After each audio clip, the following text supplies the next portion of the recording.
Assalamualaikum warahmatullahi wabarakatuh. Halo semuanya, perkenalkan nama saya Nur Maulina, saya dari kelas 11E. Jadi di sini saya akan menjelaskan tentang fungsi inverse. Nah, jadi fungsi inverse adalah fungsi yang merupakan kebalikan aksi dari suatu fungsi. Misalnya, anggap saja sebuah fungsi dari himpunan A ke himpunan B. Nah, selanjutnya ada berdasarkan jenis relasinya. Fungsi dibagi menjadi 3 bagian. Yang pertama itu ada fungsi injektif, fungsi satu-satu. Yang kedua, fungsi surjektif, fungsi otot. Yang ketiga, fungsi binjektif, fungsi berkorespondensi satu-satu. Nah, jadi fungsi injektif adalah fungsi F dari A ke B merupakan fungsi injektif, fungsi satu-satu. Jika setiap elemen atau anggota A dipetakan ke elemen yang berbeda di B. Nah, yang kedua itu ada fungsi surjektif. Fungsi surjektif itu fungsi F dari A ke B merupakan fungsi surjektif. Jika setiap elemen atau anggota B memiliki setidaknya satu elemen, yaitu pasangan dengan anggota A. Nah, yang ketiga itu ada fungsi bijektif. Suatu fungsi yang dikatakan fungsi bijektif jika fungsi tersebut merupakan injektif sekaligus subjektif. Nah, definisinya itu jika fungsi dalam kurung F memetakan dalam kurung X ke dalam kurung Y, Fx sama dengan Y, maka fungsi inversenya dilambangkan F pangkat min 1. Nah, dipetakan oleh Y kembali ke X dalam kurung F min 1 dalam kurung Y sama dengan X. Nah, contohnya itu yang ada, tentukan rumus fungsi inverse dari fungsi F, X sama dengan 2X tambah 6. Jawab, Y sama dengan Fx sama dengan 2X tambah 6. 2X sama dengan Y min 6, X sama dengan 1/2 Y min 3. Dengan demikian, F pangkat min 1 dalam kurung Y sama dengan 1/2 Y dikurang 3, atau F min 1 dalam kurung X sama dengan 1/2 dikali min 3. Nah, jadi fungsi yang diberikan adalah Fx sama dengan 2X tambah 6. Nah, fungsi ini dapat ditulis ulang sebagai Y sama dengan 2X tambah 6. Nah, untuk menemukan fungsi inverse, ubah persamaan untuk menyelesaikan variabel X dalam bentuk Y.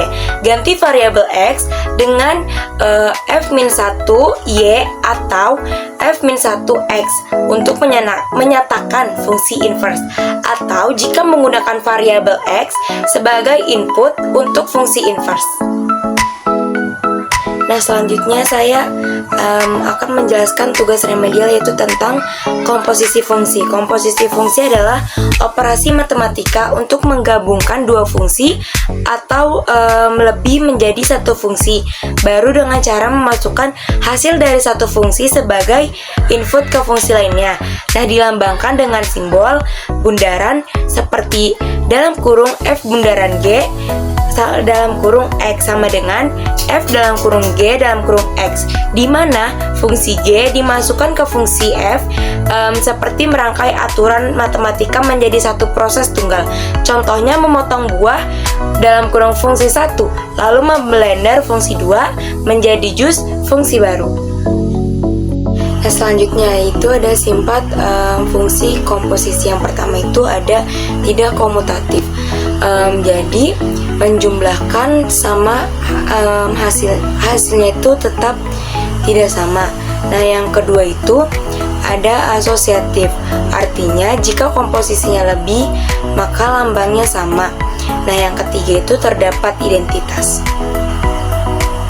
Nah, komposisi fungsi itu berarti komposisi fungsi adalah proses menggabungkan dua fungsi sehingga output dari fungsi pertama menjadi input untuk fungsi kedua. Jika ada fungsi F dalam kurung X dan G dalam kurung X, maka komposisi fungsi ditulis sebagai dalam kurung F bundaran G dalam kurung X sama dengan F dalam kurung G dalam kurung X.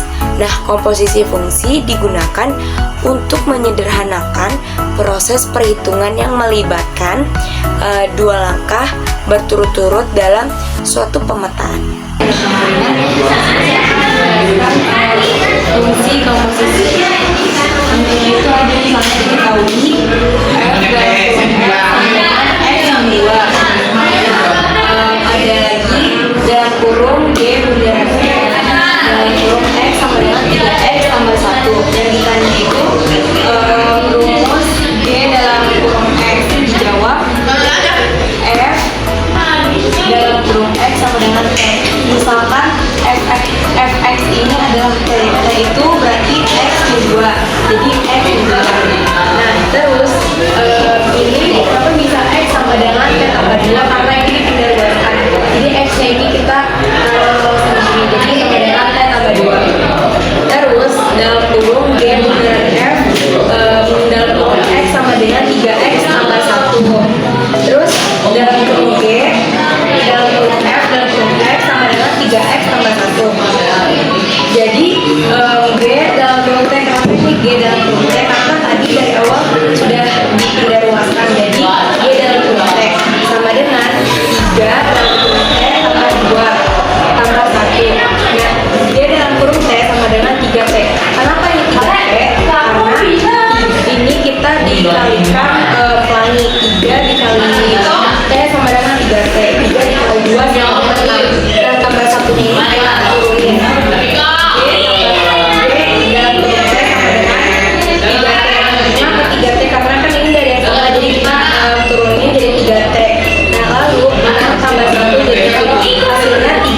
Hasilnya G dalam kurung T sama dengan 3T tambah 7. Nah selanjutnya ada garis singgung persekutuan luar.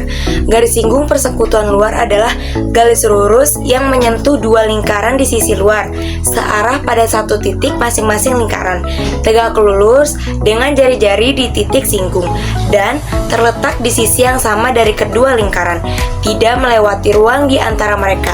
Biasanya digunakan dalam konteks menghitung panjang menggunakan rumus Pythagoras dengan jarak pusat dan jari-jari kedua lingkaran. Nah, jadi jika dua garis singgung ditarik dari titik yang sama di luar lingkaran, maka garis tersebut akan memiliki panjang yang sama. Nah, garis-garis ini disebut sebagai garis singgung luar. Nah, MN merupakan garis singgung persekutuan luar lingkaran A dan lingkaran B. Panjang garis singgung persekutuan luar dapat ditentukan dengan rumus berikut.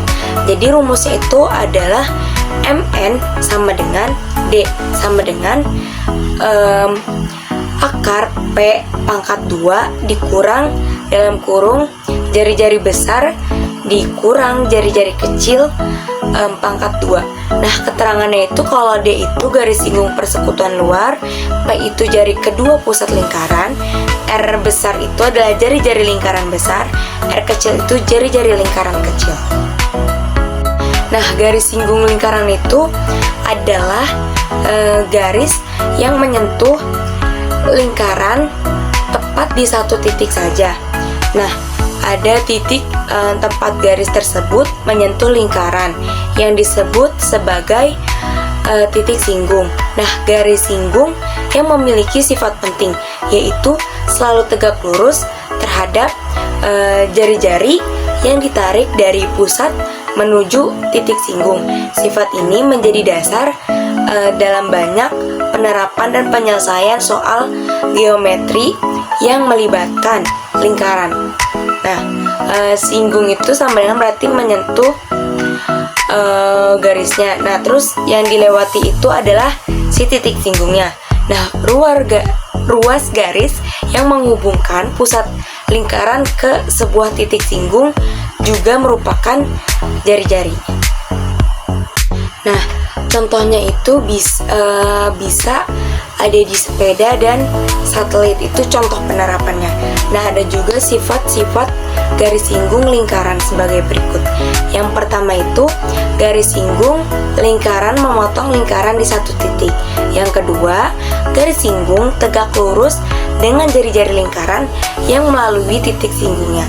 Jarak dari pusat lingkaran ke titik singgung garis singgung lingkaran adalah sama dengan jarak dari pusat lingkaran ke titik manapun pada garis tersebut. Dengan kata lain, jarak dari pusat ke titik manapun pada garis tersebut. Jadi dengan kata lain itu, jarak dan titik sentuh ke pusat lingkaran adalah jarak terpendek antara titik tersebut ke pusat lingkaran.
Nah, mungkin itu penjelasan singkat dari saya. Semoga bermanfaat untuk kalian semua.